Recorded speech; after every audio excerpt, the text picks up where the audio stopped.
ரோமர் 5ஆம் அதிகாரம். ஹல்லேலூயா. இவ்விதமாய் விசுவாசத்தினாலே நாம் நீதிமான்கள் ஆக்கப்பட்டு இருக்கிறபடினால் எல்லாரும் சொல்லுங்க, நம்முடைய கர்த்தராகிய இயேசு கிறிஸ்து மூலமாய் தேவனிடத்தில் சமாதானம் பெற்றிருக்கிறோம். எப்படியா? இயேசு கிறிஸ்து மூலமாய். இதுக்கு முன்னாடி என்ன வாசித்தோம்? கிறிஸ்துவுக்குள் அப்படி வாசித்தோம். இது கிறிஸ்துவின் மூலமாய் சமாதானம் பெற்றிருக்கிறோம். நம்ம போய் ஆண்டவர்கிட்ட கை கொடுக்குற அளவுக்கு நம்மக்கிட்ட நீதி இருக்கவே இல்லை.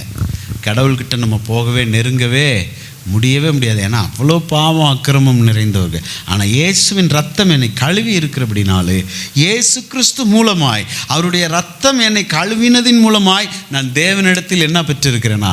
சமாதானம் பெற்றிருக்கிறேன். எல்லாரும் சொல்லுங்கள், நான் தேவனிடத்தில் சமாதானம் பெற்றிருக்கிறேன். எனக்கும் தேவனுக்கும் சண்டை கிடையாது. இந்த பிசாசு என்ன பண்ணி விட்டுருவான் தெரியுமா? உங்களுக்கும் பரலோக தகப்பனுக்கும் இடையில பிளவை உண்டு பண்ணி விட்டுருவான். இதான் அவன் வேலை. ஆதாம் ஏவாளுக்கும் தேவனுக்கும் இடையே பிளவை உண்டு பண்ணி விட்டான் பாருங்க. கீழ்ப்படியாமல் செய்ய வச்சுட்டு அவன் ஓடிடுவான். இன்றைக்கும் பிசாசு அப்படி தான். பாவம் செய்ய வரைக்கும் பாவத்தை தூண்டிக்கிட்டே இருப்பான். செய் சூப்பராக இருக்கும், சூப்பராக இருக்கும். பாவம் செஞ்சு முடித்த பிறகு குற்ற உணர்வை கொடுத்துருவான். பார்த்தியா, நீ செஞ்சுட்ட போச்சுன்ட்டு ஓடிடுவான் அவன். பிசாசு பயங்கரமான தந்திரசாலி. பல குடும்பங்களிலே பிரிவினைகளுக்கு காரணம் இதுதான் பாருங்க. நல்ல கணவன் மனைவிகளுக்கு இடையே உள்ளே புகுந்து ஆசைகளையும் இச்சைகளையும் காமத்தையும் வேசித்தனத்தையும் தூண்டி தவறு செய்ய வரைக்கும் தூண்டிக்கிட்டே இருப்பான், டிக்கிள் பண்ணிக்கிட்டே இருப்பான். அல்லேலூயா. பல குடும்பங்களிலே பிரச்சனை வருகிறதற்கு காரணம் இதுதான். அல்லேலூயா.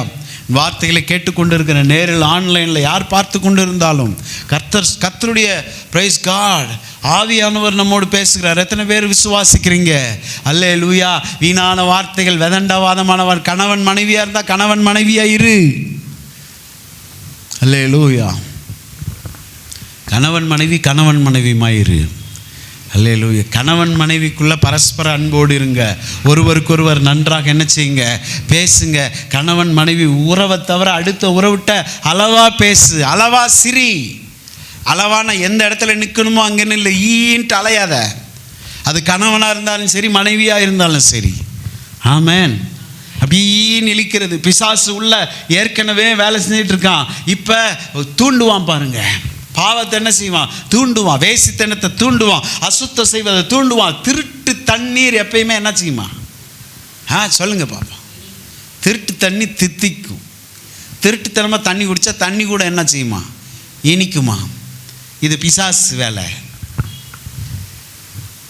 தவறான காரியங்களை உள்ள தூண்டி தூண்டி தூண்டி தூண்டி அந்த ஆசையை நமக்குள்ள இது பண்ணிக்கிட்டே இருப்பான் பாருங்க.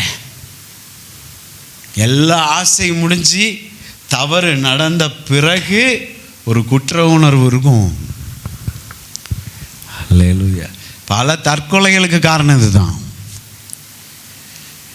ஆசையெல்லாம் முடிஞ்சிச்சு, அசுத்தமானதெல்லாம் செஞ்சு முடிச்சாச்சு, அசுத்த காரியங்கள்லாம் செஞ்சு முடிச்சாச்சு. எல்லாம் முடிஞ்ச உடனே அந்த அந்த அந்த காமத்தோடு இச்சையோடு வேசித்தனத்தோடு அந்த பாவம் நடப்பிக்க வரைக்கும் அது நடந்துராதான் இருக்கும். அது நடந்ததுக்கப்புறம் நரக வாழ்க்கை வரும் பூமியில். ஐயோ, இதை நான் நினச்சி பார்க்கலையே, என் அருமையான குடும்பத்தை விட்டுட்டு பாவம் செஞ்சுட்டேனேன்னு அப்போ தான் புத்தி வரும். எத்தனை பேர் புரியுது? இப்படி நடக்கும்னு ஏற்கனவே எனக்கு தெரிஞ்சிருந்துச்சுன்னா, உணர்வுள்ள எனக்கு ஒரு இருதயம் இருந்துச்சுன்னா அந்த இடத்த விட்டு நான் ஓடி இருந்திருப்பேனே.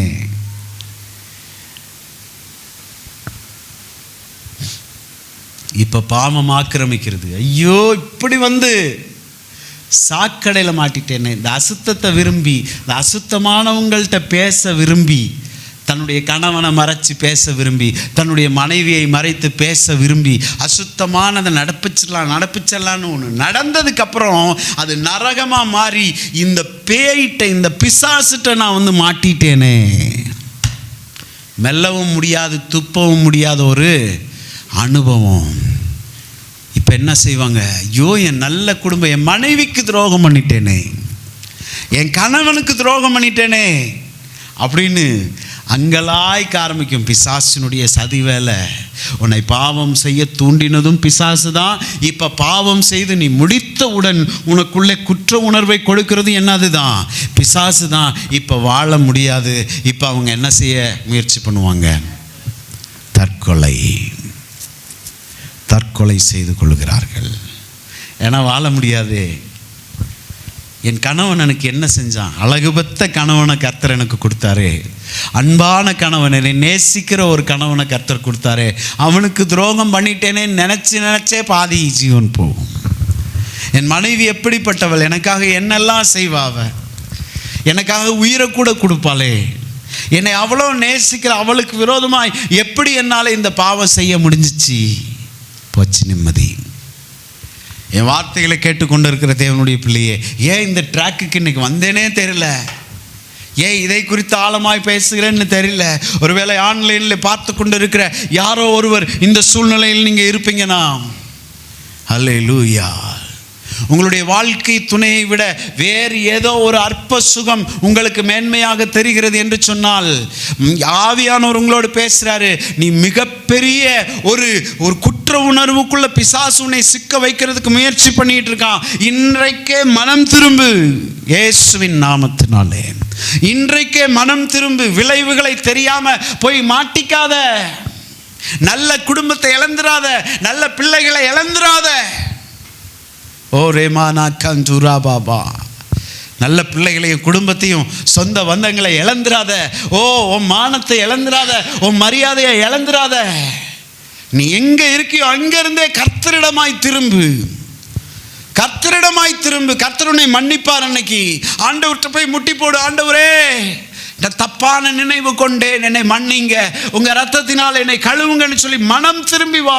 சீர்பொருந்து, உன் மனைவியோடு சீர்பொருந்து, உன் கணவனோடு சீர்பொருந்து, குடும்பங்கள் சீர்பொருந்தட்டும் இயேசுவின் நாமத்தினாலே. வேசித்தனங்களை எதிர்ப்போம். அல்லேலூயா, பிரைஸ் காட், அல்லேலூயா சொல்லுவோமா? Praise God. கர்த்தர் தாமே இந்த வார்த்தைகளை யாரெல்லாம் கேட்டீங்களோ, யாருக்கெல்லாம் இது பிரயோஜனம் உள்ளதாக இருந்ததோ, அல்லேலூயா, இது ஒரு எச்சரிப்பின் ஒரு வார்னிங் மெசேஜ் நினச்சிக்கோங்க. நீ மிகப்பெரிய அழிவுக்கு போகிறதுக்கு முன்பதாக கர்த்தரின் மூலமாக இந்த வார்த்தைகளை பேசுகிறார். இதை திட்டம் பண்ணி கொண்டு வரவில்லை நான் பேச வேண்டும் என்று. இதை நான் பிளான் பண்ணிட்டு வரல, என்னுடைய ஆவியிலிருந்து நான் பேசுகிறேன். உன்னை நீ காத்துக்கொள், உன்னை நீ தப்புவித்துக்கொள். அல்லேலூயா. அதற்கு வருகிற எச்சரிப்பின் வார்த்தை தான் இது. இந்த வார்த்தை உன்னை தொட்டிருக்கும் என்றால் கர்த்தரிடமாய் திரும்பு. ஆண்டவர் சமூகத்தில் போய் உட்கார்ந்து கதறி அழு, ஆண்டவரே நான் செஞ்சது தப்பு தான், ஆண்டவருக்கு ஸ்தோத்திரம் சொல்லி நன்றி சொல்லு. உன்னைய விட்டுறலையே ஆண்டவர், கைவிட்டுறலையே. உன்னை தப்பு செய்ய ஆண்டவர் அனுமதிக்கலை பாரு. இது வரைக்கும் அது வரைக்கும் ஆண்டவருக்கு நன்றி சொல்லிட்டு ஓடியாந்துரு. மனம் திரும்பி அப்பாட்ட ஓடியாந்துரு. கர்த்தர் உன்னையும் உன்னுடைய குடும்பத்தையும் ஆசீர்வதிப்பார். ஆண்டவர் உனக்கு கொடுத்த உன் மனைவியோடு பிள்ளைகளோடு சந்தோஷமாக வாழ்கிற வழியை பாரு, இயேசுவின் நாமத்தினாலே. ஆமென் சொல்லுவோம்.